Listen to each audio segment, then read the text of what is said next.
Bonjour et bienvenue sur Chess MI. Je vais analyser la partie numéro 46, je crois. 46, jouée contre Borvat, qui est en fait Boris, un auditeur de la chaîne. Donc bonjour Boris et merci pour la partie. Il m'a semblé que cette partie était vraiment bien jouée de sa part. Il n'avait pas l'air très content lui à la fin.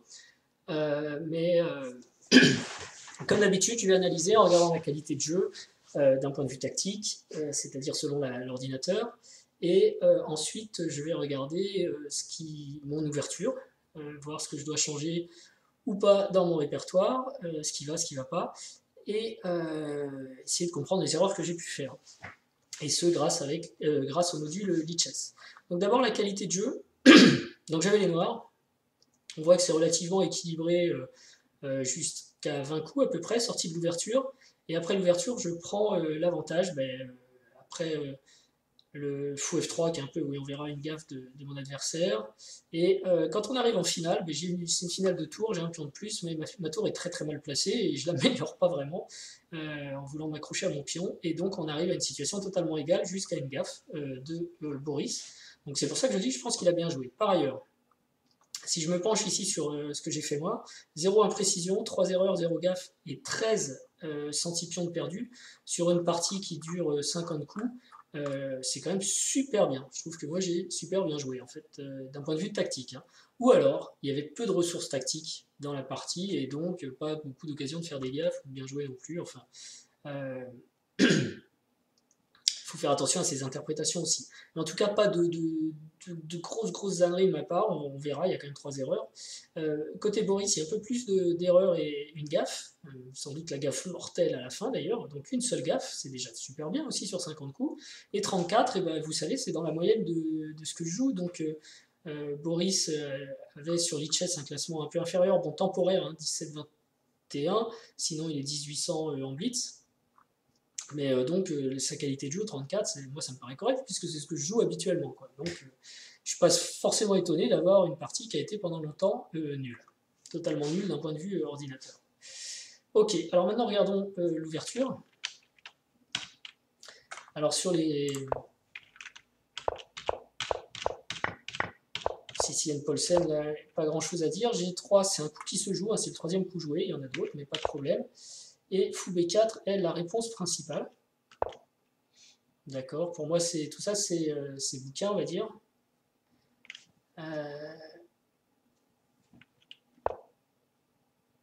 Fou des deux.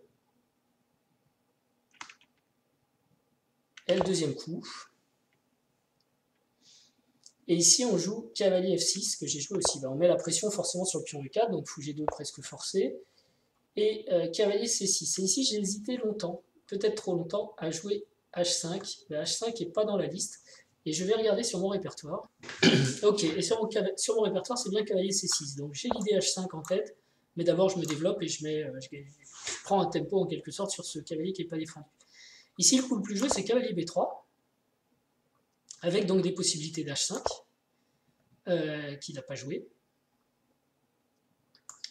H5, on peut faire F4, D6 pour empêcher E5, bon, c'est notre partie. Ok.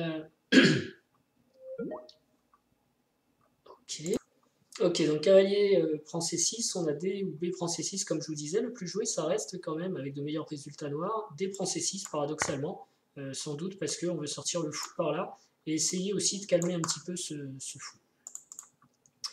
Ici, mon adversaire joue petit roc, le coup le plus joué, donc pas grand chose à dire sur l'ouverture, hein, j'ai bien des petits pièges, des trucs, mais là, il n'y a pas grand chose à placer parce qu'il a bien joué jusqu'alors. Et fou C5, alors est-ce que, encore une fois, mon répertoire... non, là on est hors répertoire en fait, parce que cavalier prend C6, c'est pas une ligne que j'ai dans mon répertoire. Donc ici on a fou E7, petit roc, ou fou C5, et fou E7 était peut-être mieux. Ok, un peu dans l'esprit de l'ouverture. J'ai plus de H5 du tout. Bon, fou C5 reste jouable, on peut pas dire que c'est une faute, je pense pas. Hein. Non, pas vraiment.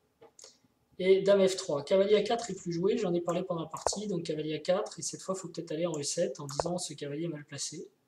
Oula, et là il y a du grand jeu, non, ça va.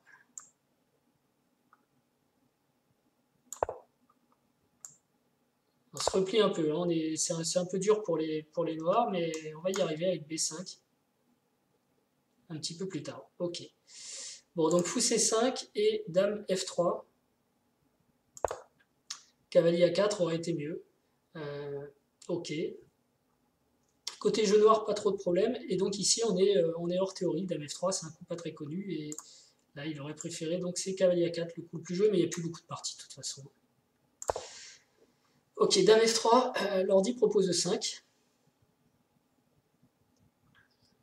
Donc avec l'idée fou G4, et en fait oui c'est le bon coup, j'y ai pensé après. Moi je voulais absolument jouer H5, mais une fois que j'ai eu joué H5, je me suis rendu compte qu'il y avait E5 et fou G4, qui était probablement la meilleure suite. Voilà, c'est ce que nous propose l'ordi. La dame n'a pas énormément de cases, grâce au mouvement du cavalier, elle en a quand même une autre, et on peut même apparemment lui coller un peu la pression. Avec les fous, c'est marrant. Et là, attention quand même, fait de ne pas pouvoir roquer. Enfin, on peut jouer dame E7 n'importe quand. Ok, donc c'était une possibilité, je pense, mieux, et j'ai joué H5. Alors, mieux, si j'avais joué E5, il dit 0, et si je joue H5, il donne un léger avantage au blanc. C'est pas catastrophique. On est aussi pour jouer entre hommes, donc on va essayer de provoquer l'erreur. Ça, c'est un coup provoquant, et on va essayer de provoquer donc une erreur. Cavalier A4 toujours à l'ordre du jour. Hein. H3 ça joue. Donc je dirais que pour l'ouverture, en fait, j'ai joué mon répertoire. Je ne vois pas de point particulier à améliorer. Les noirs ont une position, voilà, regardez, on sort de l'ouverture et ils disent 0. Donc après, il faut jouer aux échecs. Donc pour moi, ça va. Côté ouverture, j'ai plutôt bien joué, j'ai pas fait de faute jusqu'alors. Et on voit qu'il y a une longue série sans faute, donc je ne vais pas revenir sur l'explication de chacun des coups parce que vous avez la partie, vous pouvez aller voir le live et vous voyez la partie. Je regarde juste si... J'ai juste regardé par rapport aux suggestions de l'ordi. Là, il aimait bien H3, H4 quand même, ça je vais regarder, c'est rigolo. H4, mais je pense que mon adversaire aurait joué G4, non? Et bon, il n'y a pas grand chose. E5, ouais, il faut le jouer un moment. Alors sur fou G4, on avait fou E7. Enfin, toute l'explication de ces coups, de toute façon, comme je vous dis, c'est dans la partie. Donc vous pouvez regarder la partie. Là, je vais juste essayer de voir les fautes. Cavalier B6, ok, tour B8. Cavalier prend, tour BC8.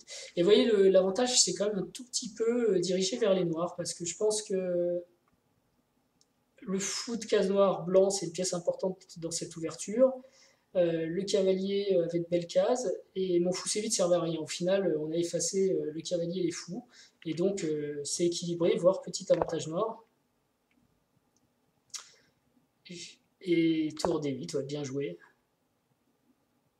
C3, alors incroyable, l'ordi vient proposer C3, parce que ça c'est un coup que j'ai pas compris moi. Et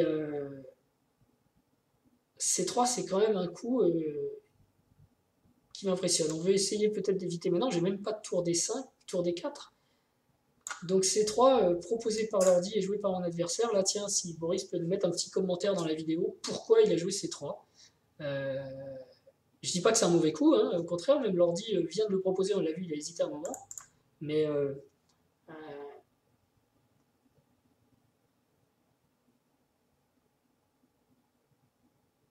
c'est un peu un mystère. On pourrait vouloir jouer roi H2 par exemple, pour faire comme il a fait fou F3, dame G5 ou tour prend suivi de tour D1, enfin,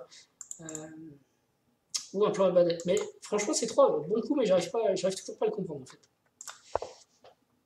C3 et tour D7. Donc G6 c'était mieux, tour D7, bon, c'est pas une erreur non plus, ça tient, tour prend, dame prend.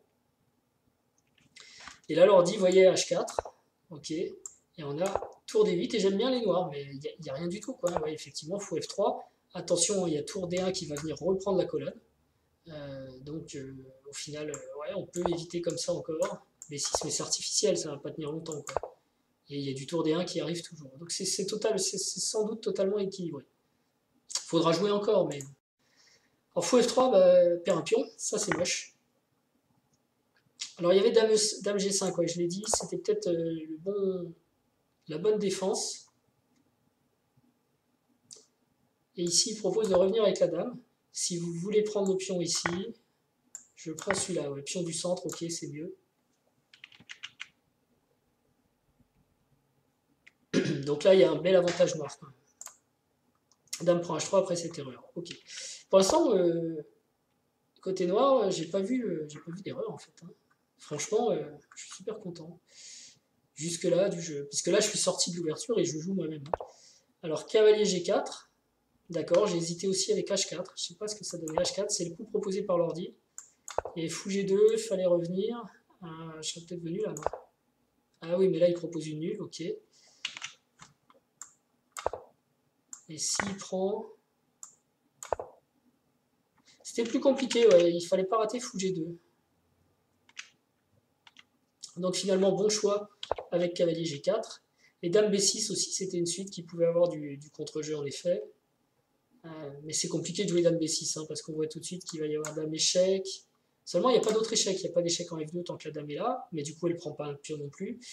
Et il n'y a pas de dame H1 parce qu'il y a le fou. Donc quelque part, la dame peut s'enterrer en H2, attention. En tout cas, il préfère ça. Puis on prend dame prend logique. Tour D2, tour D3, l'ordi hésite. Lui, il a joué tour D2. Et H4, coup normal pour affaiblir le roi. Mais là encore, en fait, j'avais un peu peur parce que je me disais sur des coups comme pion prend. En fait, c'est lui qui va jouer tour H2. Et dès qu'il arrive à attaquer une de ces cases, ce qui n'est pas facile, hein, mais dès qu'il arrive avec la dame, eh bien, c'est lui qui mate, quoi. Donc, j'étais pas forcément fier. Et c'est pour ça que je me suis pas pressé forcément de prendre. Alors là, G6, là, c'est moi qui m'impressionne. C'est aussi le premier coup de l'ordi, c'est pas forcément évident. En fait, je prends ici quand je veux. Et ce que je veux améliorer, c'est G6, roi G7 et tour H8. Parce que là, par contre, j'aurai une attaque de mat. Ou une attaque qui fera mal, c'est sûr. Donc G6, bon coup. Et petit craquage encore de mon adversaire avec F4. Parce que F4, ça perd un pion. Après, pion prend. Ah non, ça perd pas de pion, ouais, mais ça affaiblit les pions, quoi. Ça perd un pion après dame prend, parce que je prends ici. Et là, j'ai un pion de plus. Après, bon, il faut encore voir comment ça va se passer pour tenir ici, mais il y a même 1, 2, 6 contre 4, il y a 2 pions de plus, donc on pourrait même en perdre un, donc ça se présente quand même bien, on va dire, pour les blancs. Et F prend E5, il n'y a qu'un pion de moins, mais voilà, tour E8, bon coup. Ouais, j'ai joué beaucoup quand même. Dame F3, et la seule erreur de la partie, dame prend F3. Et j'ai hésité, hein. Alors j'hésitais avec dame G5, pas avec dame H4. J'avais pas vu dame H4. Dame G5, j'hésitais. Parce que je chassais la tour. Mais effectivement, elle peut venir ici et prendre là ensuite. Et faire une pression très embêtante sur F7. Donc c'est pour ça que je n'ai pas joué. Par contre, j'avais pas vu dame H4. Dame H4, c'est intéressant parce que je menace échec. Et là, évidemment, si la tour vient, je pense que ça va être un petit peu embêtant. Check. Eh oui, c'est un petit peu embêtant. Donc celui-là, je ne l'ai pas vu. Mais j'avais plus beaucoup de temps à ce moment-là. Et après tout, je me suis dit, la finale, ça doit aller. Check. Dame prend, roi prend, tour prend. Et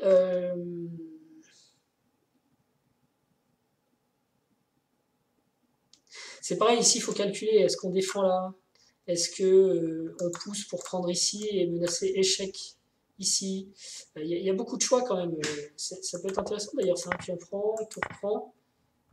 Mais il y a tour qui défend. Donc du coup, ça marche pas. Et c'est moins bien. Donc j'ai joué tour G5. Bon, bah, ça menace de faire la dame. Donc il faut faire quelque chose, ça c'est sûr. Et après, c'était F5. Ça, j'y ai pas pensé du tout. C'est vrai que ce pion peut être faible et je vais avoir des pions. Ah oui, bien sûr. Avec la menace, ensuite F3. Bien vu, F5. Ça, j'ai pas vu. Pion prend.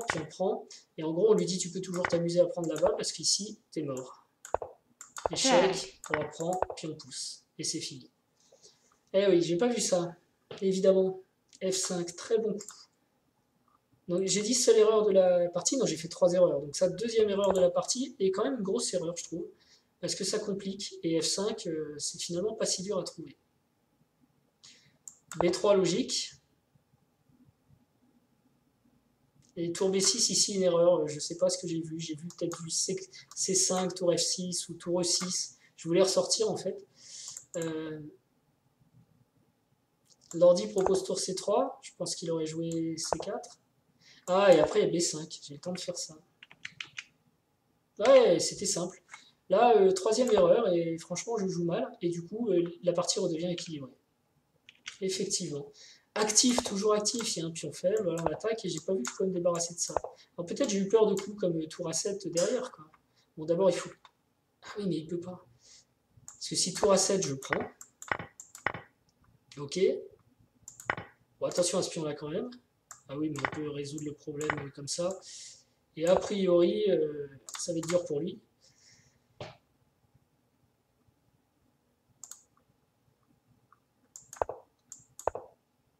Et si... qu'est-ce que je disais?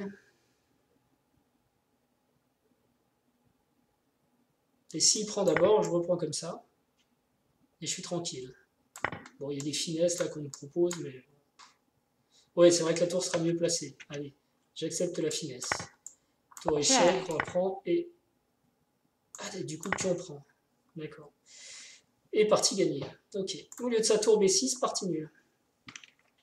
Alors, bien joué. Il est temps de revenir sur l'erreur avec tour B5, mais j'ose pas, je crois pas. Je me dis, je vais repousser sa tour. Ok, tour C7, bien joué. Si je joue pas tour C7, je pense que je reprends l'avantage, hein, parce que je ressors ma tour de son histoire, et voilà, s'il monte sa tour par là, moi aussi je peux sortir, je peux monter le roi, et ça devrait être bien pour moi. Tour B5, je suis obligé de revenir sur mon erreur.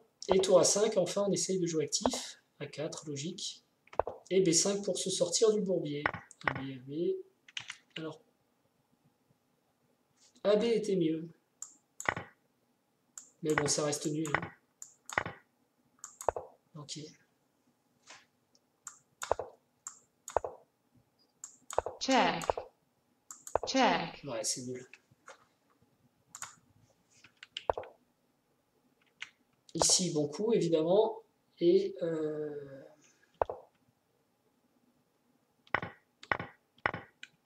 Alors j'ai hésité, je vais regarder juste pour moi ce que ça fait. J'ai hésité ici à faire tour prend, pion prend, tour A3, et je pensais tour échec. Ouais, il met tour ici. Mais même s'il met tour ici, je pense que ça va pour lui, parce que quoi que je fasse, mon roi va pas, même si j'essaie de me cacher là, il peut y avoir des âneries. Alors là, je suis cloué évidemment, mais justement, c'est ce qui peut préparer échec, quoi. Je vous montre juste si on joue ça. Échec, on prend tour échec, et là, les blancs gagnent. Donc, je peux pas progresser avec les noirs dans cette position. Et c'est pourquoi, en ayant calculé ça, vraiment, j'ai joué ça. En me disant au moins le pion B3 sera plus loin et j'aurai peut-être plus de jeu. Alors, ici, ça va encore. Check. Curieusement, hein, le roi est coupé, mais ça va encore. Parce que, il nous l'a montré d'ailleurs. Avec cette idée. Si je viens là, échec, échec, échec, la tour peut faire des échecs tout le temps. Et donc, mon roi peut pas vraiment... je sais pas... Hein. Check. Là, ce serait nul. Et si je viens ici... Bon, c'est toujours nul, de toute façon. Ah, il y a peut-être F5 aussi quand... Non. Dans cette position-là, non. Check. Ici, il n'y a pas F5. Check. Ah non, mais il a joué ça. Okay. Donc, C6, B5. Et la grosse gaffe catastrophique qui me donne la partie. Par contre, voilà, il y a... Dans cette position, c'était totalement nul. J'essayais encore de jouer sur peut-être la faiblesse, mais il est autant faible que fort. Et c'est nul, donc dommage. Dommage pour Boris. Mais voilà, la veille, j'étais gagnant et je perds. Là, c'est nul et je gagne. C'est un peu ça, les échecs. Et les gens... j'ai vu des commentaires qui m'ont fait sourire parce qu'il y a des gens qui disent t'es nul, tu vois pas une fourchette, ou tu... Quand on est en fin de partie, que ça fait 1 heure qu'on joue et qu'il y a la pression de la pendule, et ben, il y a plein de choses qu'on voit pas, quoi. Jouer aux échecs au lieu de critiquer. Et dans vos parties aussi, vous avez, enfin, je parle des gens qui mettent ces commentaires désobligeants, dans vos parties aussi, vous avez des gaffes. Elles sont pleines de gaffes, vos parties. Hein. Et même si vous êtes un champion, ce dont je doute, pour écrire des commentaires pas très sympas auprès des amateurs, même les parties des champions sont pleines de gaffes aussi. on fait des fourchettes en 1, en 2, on fait des erreurs. En fait, jouer aux échecs, c'est essayer de ne pas faire d'erreurs soi-même et de bien réagir sur les erreurs de l'adversaire pour le punir et gagner la partie. Et lorsqu'il n'y a pas d'erreur du tout, et ben c'est partie nulle, tout simplement. Donc les erreurs font partie de l'homme et ils font partie des échecs. Donc la critique est facile, mais quand on a joué 1 heure, encore une fois, que je commente, ou là, Boris, je sais qu'il savait qu'il allait être filmé, etc., bah, c'est pas facile de ne pas faire de faute, et ça fait partie du jeu, tout simplement. Voilà, sur ce, je vous remercie, et puis d'ailleurs, je parle des gens qui mettent des commentaires désobligeants, mais je remercie surtout tous les autres, vous mettez des commentaires sympas, ça me fait très plaisir, je les lis absolument tous, je suis très très content de votre support, de vos encouragements, et encore une fois, je vous en remercie. Vous pouvez vous abonner, regarder une autre vidéo de la chaîne, j'arrive vraiment pas, je pourrais pas faire la météo en tout cas, c'est là-bas. Et je vous dis à très bientôt, ciao.